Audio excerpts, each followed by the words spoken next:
Okay. Woo. There's a lot going on. What's happening? We got the full moon coming up. What is it, the Scorpio full moon? No. I don't know. Somebody tell me what full moon it is coming up. September 7th. There's a lot of energy around being honest with ourselves, being accountable with ourselves, and how we are, like the cuppings. She cupped today. Okay. I don't know if you can see it. Because I had to be honest with myself that my shoulders were hurting. There's a lot of energy around being honest and accountable with ourselves. I had like a white light moment the other day where this prayer was with me for a little bit, where I was like, God, please guide me into alignment.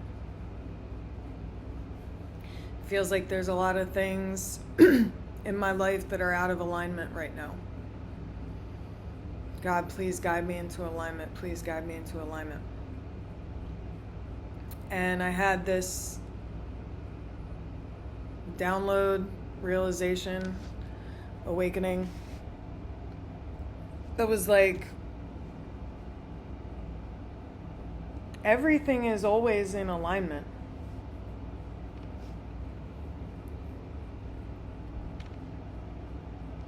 We're always in alignment. Sorry, I gotta fix my hair. It's not pleasing me at this moment. It's not in alignment right now.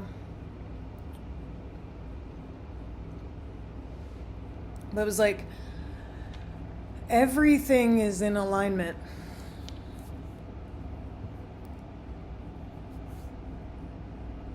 Perhaps it's just in alignment with a part of you that you're not willing to look at. Because if we're going by universal laws, which is what we go by in this collective, the mirror principle, everything in our external experience is just a reflection of what's going on inside. Law of attraction, law of whatever, assumption, whatever this law is, that like we don't attract what we want, we attract what we are. So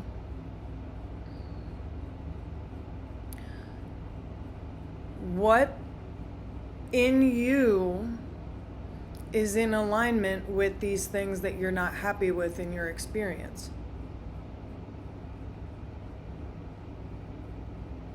Because something in you was an energetic vibrational match for what you attracted. That is now something you don't want to look at in your experience. Or something that you don't want to have in your experience anymore. So let's go by the example of a job. So you feel that this job that you've attracted is not in alignment. Perhaps it was your own feeling of unworthiness, your own unworthiness wound that attracted this job into your experience in the first place. You think this job is beneath you, this job is embarrassing, this job is full of unhealthy, low vibrational people, your boss is an idiot, the place is a mess, it's dirty, it's gross. Like, what in you was a vibrational match to attract this situation into your life in the first place? So that takes a lot of unconditional self-love, that takes a lot of self-awareness, that takes a lot of willingness to be probing with oneself and say, okay, what in me is going on that I'm not seeing or that I don't want to see?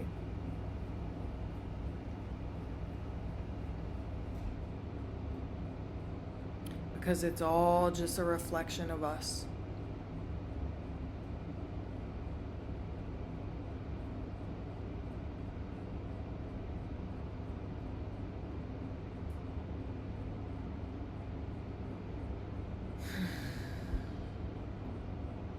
So how can we start to dig a little deeper?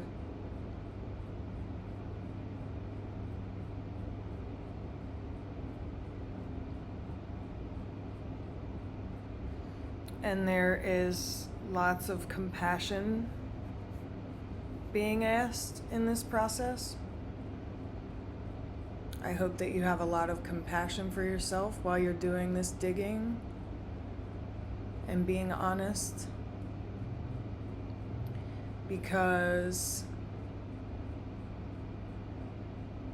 chances are, maybe, that some trauma happened in your life that made you feel unworthy of a good job, that made you feel unworthy of love, so you attract these unsatisfying, low vibration relationships. Something happened, and these can be generational wounds as well, where you feel unworthy of abundance, so we manifest that over and over again. We manifest lack over and over again.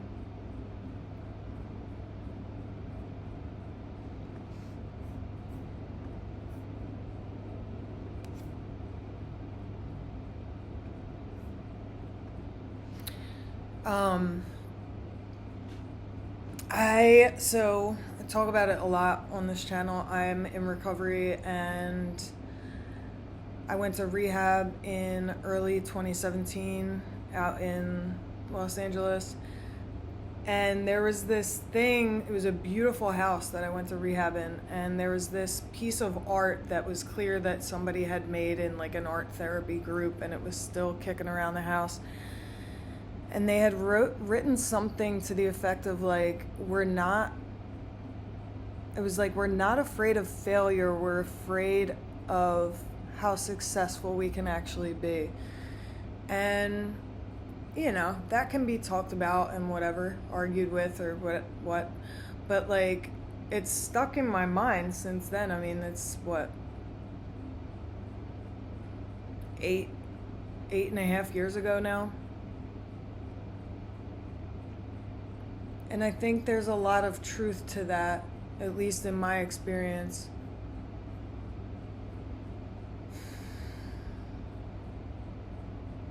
Because sometimes success will require us to be very visible. And sometimes our wounding doesn't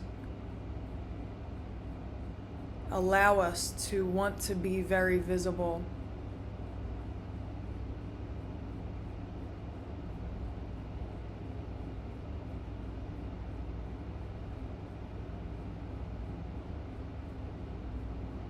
Sometimes it can be simple as your wounding has created patterns that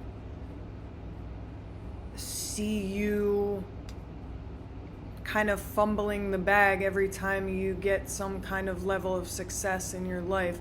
So you fear getting to a certain level and then screwing it up for yourself, losing it in one way or another.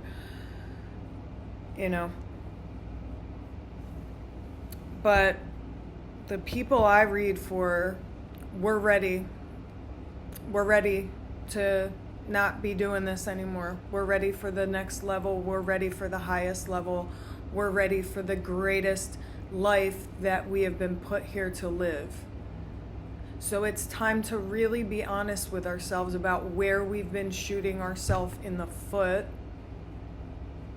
energetically, pattern-wise, behaviorally.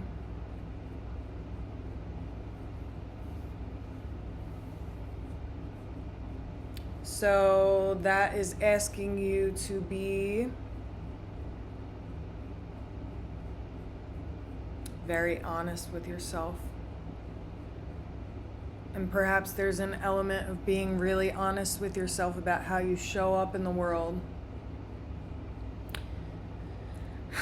And again, with a great level of unconditional love and compassion and softness in this process, because you deserve it.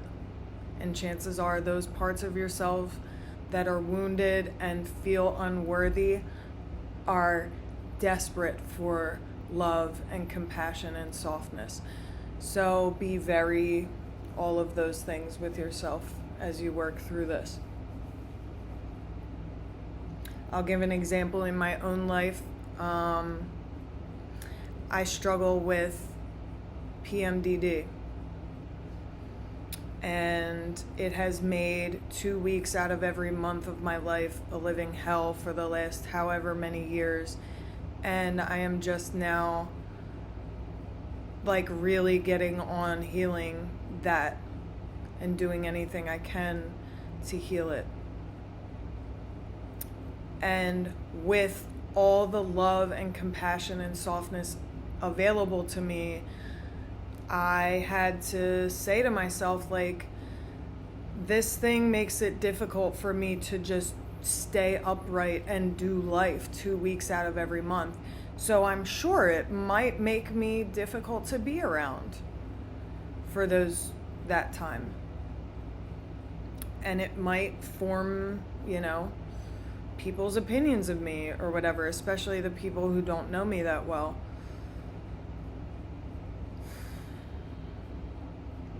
So that is a level of honesty with myself and accountability for how I'm showing up in the world with ultimate love and compassion and softness and kindness.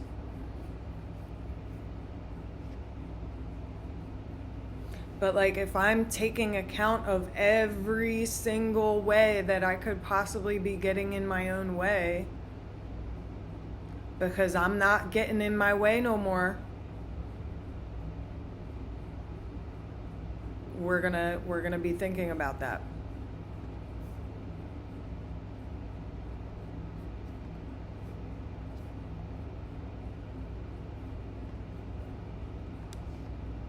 I got an email.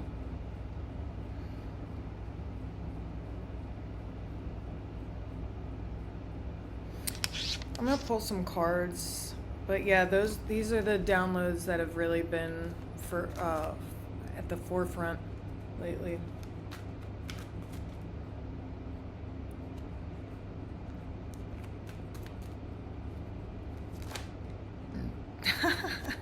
Like,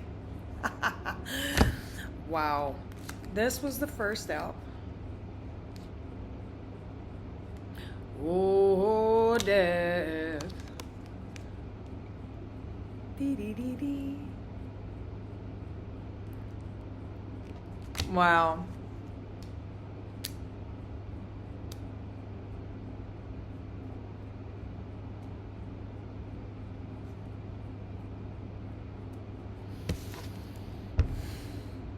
Death and rebirth, my boy.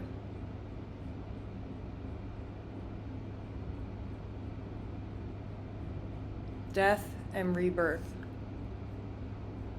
What more do I need to say to oneself?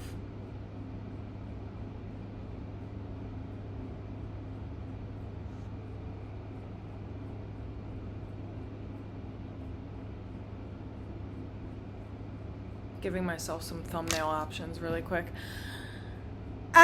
So all of my readings are not time specific. So whenever this message finds you is when it was meant for you. Because we attract the energy that we are meant to attract at the time we're meant to attract it. But right at this current moment, we are moving into fall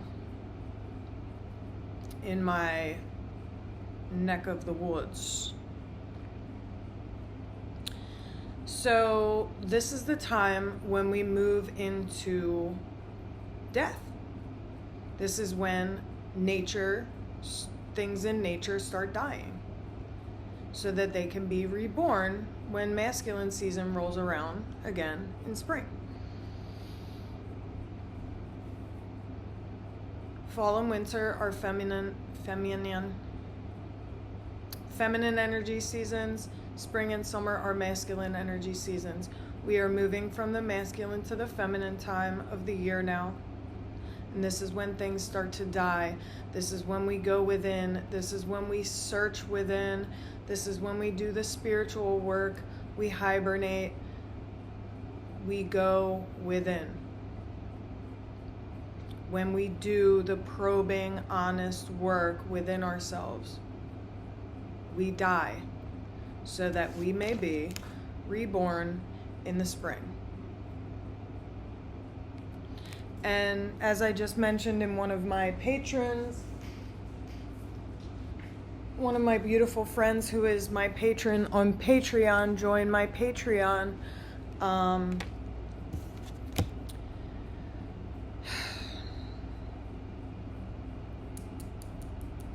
What was I just saying? We are in a constant flow of deaths and rebirths in this human experience. It never ends until we bite the big one, until we drop the body, and then we move on to the next lifetime or whatever happens. I don't know, and I'm not going to pretend to know, but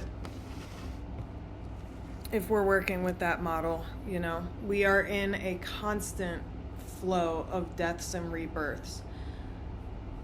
And one of the big overarching deaths and rebirths that we always go through is that we die in the fall and winter, and we are reborn in the spring and summer. So we are entering the time of death.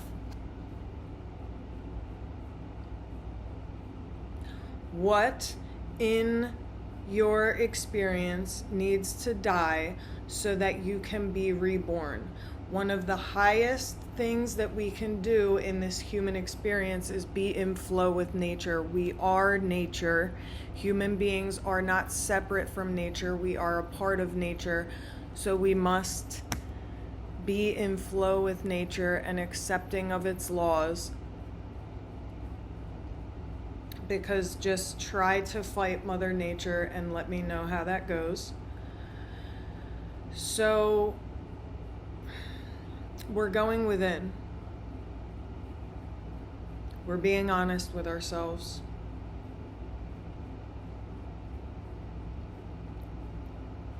And there's a lot of joy that comes with this process. Like, it sounds like very heavy and whatever, but like what I've been finding is the more honest and accountable I am with myself, there's this clean energy that comes, this clean feeling of like, okay, maybe I've just uncovered this tough truth within myself that's not super cute and fun to look at, but it's like this comforting, cleansing, clean feeling, which is what I feel is also represented here.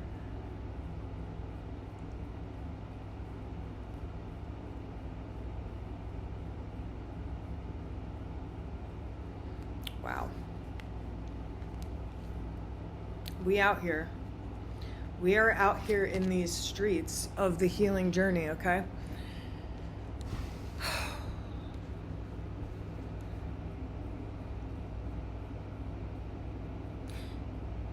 there's like a little thing coming through about moving stuck energy, like moving stagnant energy. Because, like we said, we need to be in flow with nature, and nature is always flowing. Things are always moving. Rivers flow, the air moves, flowers move upward through the ground, trees move up. Like, things are always constantly moving. Everything is energy, everything is made of a vibration. So like there's a message coming through about like gnats are always moving around my apartment and into my face. There's an energy or a message about like what that is stuck can be moved. I just did a bunch of cupping on myself because I had a bunch of stagnant physical and emotional energy. So that's for somebody. Yeah! Fall vibes. I love you guys. I'll see you next time.